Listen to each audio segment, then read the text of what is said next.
নমস্কাৰ বন্ধুসকল, Assamese everything YouTube চেনেলটোলৈ আপোনালোকক স্বাগতম জনাইছোঁ। আজি লৈ আহিছোঁ আপোনালোকে ইমেইল আইডি কেনেকৈ খুলিব। আজিকালি সকলোৰে হাততে প্ৰায়ে এণ্ড্ৰইড মোবাইল দেখিবলৈ পোৱা যায় আৰু সকলোৱে ইউটিউবত বিভিন্ন ধৰণৰ ভিডিঅ' চাৰ্চ কৰি চায়। গতিকে ইউটিউব চেনেলত ভিডিঅ' চাবলৈ হ'লে আপোনালোকে এটা ইমেইল আইডি লাগিব বা যিকোনো কামৰ কাৰণে আজিকালি ইমেইল আইডি লাগে। ষ্টুডেণ্টৰ পৰাই হওক বা ডাঙৰ কোনোবা চাকৰি কৰা মানুহেই হওক বা যিকোনো ধৰণৰ মানুহক এটা ইমেইল আইডি আজিকালি ফোনতে খুব প্ৰয়োজন।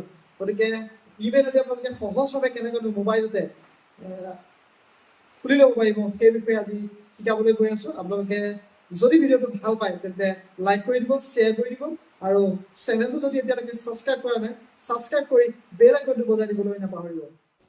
ইয়াৰ বাবে এটা এণ্ড্ৰইড ফোন হাতত লৈ ল'ব লাগিব আৰু আমি ডেছক্ৰিপশ্যনত দিয়া লিংকত গৈ আপোনালোকে এনেকৈ এটা ৱেব পেজ পাব।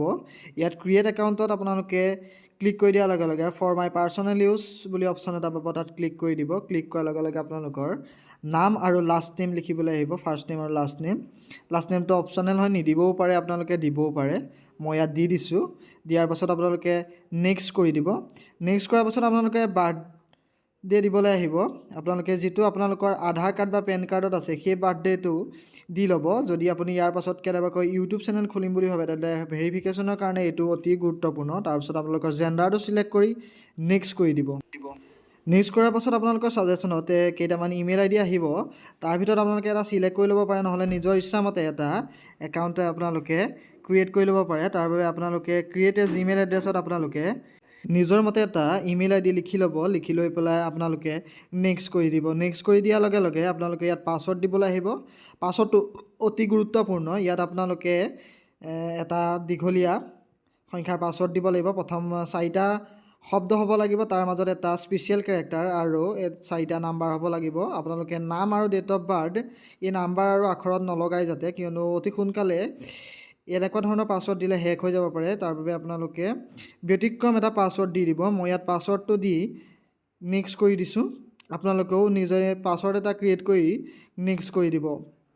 কিছুমানে নিজৰ নামটো লিখি @ লিখি 1 2 3 লিখি দিয়ে, কিন্তু সেইটো ইমেইলৰ কাৰণে বা ইউটিউব চেনেলৰ কাৰণে বৰ হাৰ্মফুল কথা, কিয়নো অতি সোনকালে এনেকুৱা ধৰণৰ ইমেইল এড্ৰেছবোৰ বা ইউটিউব চেনেলবোৰ হেক হৈ যাব পাৰে। তাৰপিছত আপোনালোকে নিজৰ পাছৱৰ্ডটো দিয়াৰ পাছত এনেদৰে দেখা পাব আপোনালোকৰ ইমেইল আইডিটো ক্ৰিয়েট হৈ গৈছে। তাৰপিছত আপোনালোকে নেক্সট কৰি দিব। নেক্সট কৰাৰ পাছত এনেদৰে প্ৰাইভেচি পলিচি এটা আহিব।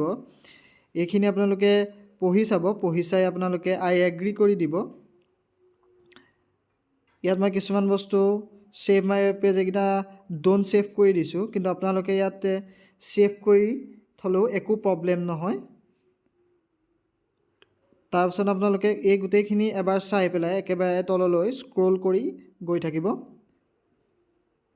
স্ক্ৰল কৰি যোৱাৰ পাছত আপোনালোকৰ এনেকুৱা ধৰণৰ অপশ্যন পাব। ইয়াত আপোনালোকে একো কৰিব নালাগে। আপোনালোকে শেষত আই এগ্ৰী বুলি যিটো বটন পাইছে সেই বটনটোত আপোনালোকে ক্লিক কৰি দিলেই হৈ যাব। এই দেখিছেনে, আপোনালোকে ক্লিক কৰি দিব আৰু সেই আই এগ্ৰীটোত ক্লিক কৰি দিয়াৰ পাছতেই আপোনালোকৰ ইমেইল একাউণ্টটো খোল খাই যাব। আপোনালোকে জিমেইলত গৈ জিমেইল এপটোত গৈ আপোনালোকে নিজৰ ইমেইলটো চাব পাৰিব। ধন্যবাদ। আশা কৰিছোঁ ভিডিঅ'টো চাই ভাল পালে। গতিকে ভিডিঅ'টো লাইক কৰি দিব, শ্বেয়াৰ কৰি দিব আৰু ছাবস্ক্ৰাইব কৰি দিবলৈ আপোনালোকে নাপাহৰিব। আজিলৈ ধন্যবাদ।